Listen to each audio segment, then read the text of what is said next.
아버지의 영광과 함께 요한이 전한 거룩한 복음입니다. 주님 영광 받으소서. 그때 예수님께서 말씀하셨다. 나는 착한 목자다. 착한 목자는 양들을 위하여 자기 목숨을 내놓는다. 삭구는 목자가 아니고 양도 자기 것이 아니기 때문에 이리가 오는 것을 보면 양들을 버리고 달아난다. 그러면 이리는 양들을 물어가고 양떼를 흩어버린다. 그는 삭군이어서 양들에게 관심이 없기 때문이다. 나는 착한 목자다. 나는 내 양들을 알고 내 양들은 나를 안다. 이는 아버지께서 나를 아시고 내가 아버지를 아는 것과 같다. 나는 양들을 위하여 목숨을 내놓는다. 그러나 나에게는 이 우리 안에 들지 않는 양들도 있다. 나는 그들도 데려와야 한다.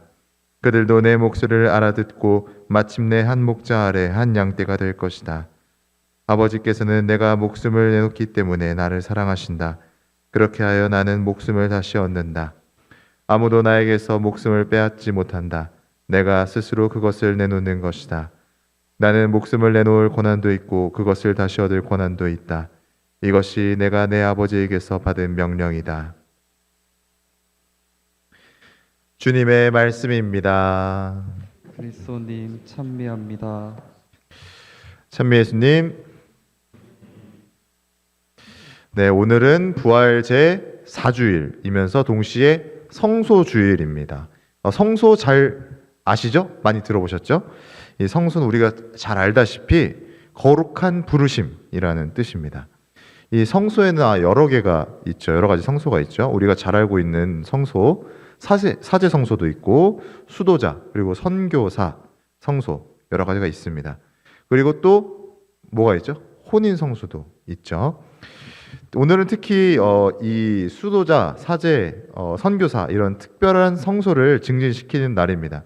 그래서 이런 특별한 주간을 보내면서 오늘은 아마 많은 신학교나 교구청이나 교구에서 많은 교구에서 특별한 행사를 아마 보냈을 것이라 생각하게 됩니다. 많은 분들이 저에게 물어보십니다. 신부가 어떻게 되고자 했냐? 어쩌다가 이 신부가 되고자 하는 마음을 갖게 되셨나요? 라고 물어보십니다. 근데 제가 여러분도 잘 알다시피 문경에도 있었고 여기도 있잖아요. 그리고 본의 아니게 이렇게 유튜브 얼굴을 많이 내비치다 보니까 유튜브에다가 얘기를 해놔갖고 이제 거의 다 아시더라고요. 근데 또 찾아보면 이제 나올 수도 나옵니다. 찾아보면 또 나오기도 해서 너무 많이 해서 이 똑같은 거를 또 반복할 수 없지 않는가 하는 생각을 했습니다. 아마도 궁금하신 분들은 찾아보시지 않을까 생각합니다. 그런데 이 성소라는 거, 거룩한 부르심이라는 게 딱 한 번 이렇게 느끼고 마는 것일까요? 딱 한 번 딱 느끼고 끝나버린다. 저는 그게 아니라고 생각을 합니다. 성소는 계속된 부르심이다라고 생각을 합니다. 이 부르심 안에 부르심이 있는 거죠. 하느님께서는 우리를 계속 이끌어 주신다는 생각을 합니다. 신학교에서 성소주일에 있었던 일이 생각이 나는데요. 신학교에서 제가 아까도 말씀드렸다시피 오늘 같은 날 특별한 행사 많이 한다고 그랬잖아요.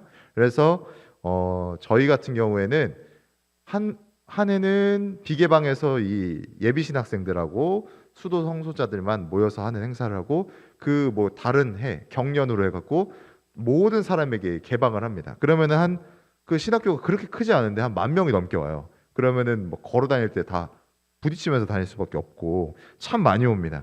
아마 뭐 예비 수도자, 뭐 예비 신학생, 복사단, 그리고 뭐 성소분과 임원분들 뭐 다 따라오셔요. 그래서 그날 이제 신학교가 미어 터지게 됩니다. 많은 인원이 학교 오기 때문에 그때 당시에 신학생들은 뭘 하게 될까요? 오는 사람들을 위해서 봉사를 합니다. 각자 맡은 자리에서 예를 들어서 어떤 사람은 전례를 준비해서 복사 연습도 할 것이고 미사 반주 연습도 할 것이고 다양하게 하는데 제가 적어도 겪었었던 것 중에 제일 힘들었던 게 있는데 뭘까요? 예상해 보세요. 행사를 하면 뭐가 제일 힘들 것 같으세요? 아마 각자 생각하는 게 좀 다르겠죠? 어떤 사람은 음식하는 게 힘들 거다. 어떤 사람은 뭐 전례 준비하는 게 힘들 거다. 뭐 여러 가지가 있겠지만 제가 했었던 것 중에 가장 어려웠던 봉사는 주차 봉사였습니다. 주차 봉사. 왜냐하면 와주시는 건 너무 감사한데 그것에 오셔서 사실 학사님들한테 갑질합니다. 오셔서 불평불만을 온갖 불평불만을 다 학사님들한테 얘기를 해요. 특히 이 주차가 이 좁은 공간이기 때문에 많은 버스들이 오고 막 그러다 보니까 그 앞에서 엄청 불만을 막 토로하십니다. 근데 뭐 제가 신학교 부지 옆에 사갖고 주차장을 만들 수는 없는 노릇이잖아요. 한정된 공간이니까. 오늘 어떤 이런 민원상을 모두 받아야 하는 것이죠. 근데 제가 대학원 1학년 때 그 주차 봉사를 하게 됐습니다. 그것도 그 신학교 제일 앞에서 이렇게 다 그러니까 신학교 앞에 원래 정면 쪽에는 이 도로가 없었는데요. 정면 쪽에 도로가 뚫려갖고 세 방향으로 버스들이 막 들어오는 거예요. 그러니까 감당이 안 되는 거죠. 그래서 다행히도 경찰분들이 이제 지원을 나오셨어요. 신호 통제도 해주시고 너무 감사했습니다. 근데 뭐 제 말도 안 듣고 경찰분들 말 들을까요? 안 듣습니다.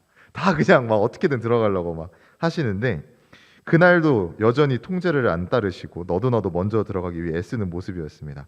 이 날씨도 덥고 통제도 따르지 않는 사람들 때문에 누가 가장 화났었냐면 경찰분들이 진짜 많이 화를 내시더라고요. 그래서 그 짜증을 입구에 저와 같이 함께 있던 동창 신학생에게 화풀이를 막 하더라고요. 화풀이를 했습니다.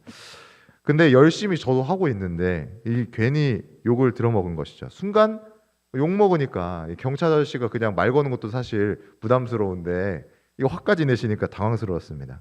어떻게 해야 할까 가만히 있다가 이 가지고 내려온 얼음물이 있어서 시원한 물 한 잔을 이렇게 드렸습니다. 이거 드시고 시원하게 드시고 하세요. 이렇게 말씀드리면서 물을 건넸는데 아마 이거 받으시면서 좀 부끄러우셨나 봐요. 그래서 화가 누그러지셨습니다. 감사하다면서 받으셨고 조용히 일해 주셨습니다. 봉사를 마치고 들어오는 길에 이런 생각을 하게 됐습니다. 아, 하느님께서 내가 그 자리에서 봉사하기를 바라셨구나. 비록 시원하게 욕은 먹었지만 기분이 하나도 나쁘지 않았습니다. 내가 그 자리에서 하느님의 도구로 일할 수 있어서 참 다행이다 라는 생각도 들었습니다. 이 자칫 서로 얼굴을 붉히면서 할 수 있는 일이 아주 원만하게 해결됐기 때문에 더 그런 보람이 느껴졌습니다. 우리에게도 하느님께서 각자 맡겨주신 성소가 있습니다. 그 성소는 너무나 소중한 것이죠. 우리를 각자 불러주시는 아주 소중한 부르심입니다. 그 부르심은 우리의 고유한 부르심입니다. 우리 삶에서 주님께서 불러주시는 목소리를 들었으면 좋겠습니다. 그리고 그 부르심대로 응답했으면 합니다. 주님께서 우리를 언제든지 써주실 수 있는 귀중한 도구가 되도록 이번 한 주간 기쁘게 보냈으면 좋겠습니다. 착한 목자는 양들을 위하여 자기 목숨을 내놓는다. 아멘.